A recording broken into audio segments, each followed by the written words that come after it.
السلام علیکم. د هر کور مکتب ګلالیو زده کوونکو ستړي مسئ. د ریاضي مضمون اتلسم درس ته ښه راغلاست. په تیر درس کې موږ او تاسې له 1 څخه تر 10 پورې د پرلهپسې عددونو جمع کول زده کړل. د نن ورځې په درس کې به له 10 څخه تر 1 پورې د پرلهپسې عددونو تفریق کول زده کړو. راځئ چې راپیل یې کړو. ګلالیو زده کوونکو، لکه څنګه مو چې په تیرو درسونو کې د عددونو تفریق کول زده کړل، د نن په درس کې هم په هماغه طریقه له 10 څخه تر 1 پورې په پرلهپسې ډول عددونه تفریق کوو.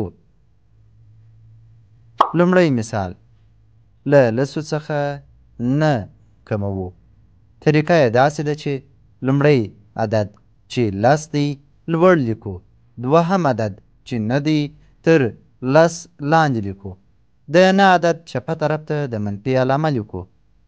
اوس نو لاندې یو افقي لیکه لیکو او له 10 څخه 9 کموو چې حاصل یې 1 کیږي. دا یو تر افقي لیکې لاندې په منظم ډول لیکو. پاته ټول عددونه په همدې طریقه په پرلهپسې ډول تفریق کوو. تاسې راسره واوسئ.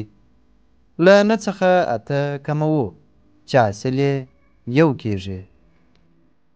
له 8 څخه 7 کموو چې حاصل یې 1 کیږي. له 7 څخه 6 کموو چې حاصل یې 1 کیږي. له 6 څخه 5 کموو چې حاصل یې 1 کیږي. له 5 څخه 4 کموو چې حاصل یې 1 کیږي. له 4 څخه 3 کموو چې حاصل یې 1 کیږي. له 3 څخه 2 کموو چې حاصل یې 1 کیږي. او په پای کې له 2 څخه 1 کموو چې حاصل یې 1 کیږي. ګرانو زده کوونکو، دا و د پرلهپسې عددونو ترمنځ توپیر یا هم تفریق او یا هم کمول. تاسې به هم په خپلو کورونو کې کتابچې راواخلئ او د 12 او 11 عددونو ترمنځ به توپیر پیدا کړئ. دا و زموږ د نن ورځې 18 درس. په راتلونکي 19 درس کې به د صفر لرونکو عددونو جمع کول زده کړو. په مخه مو ښه.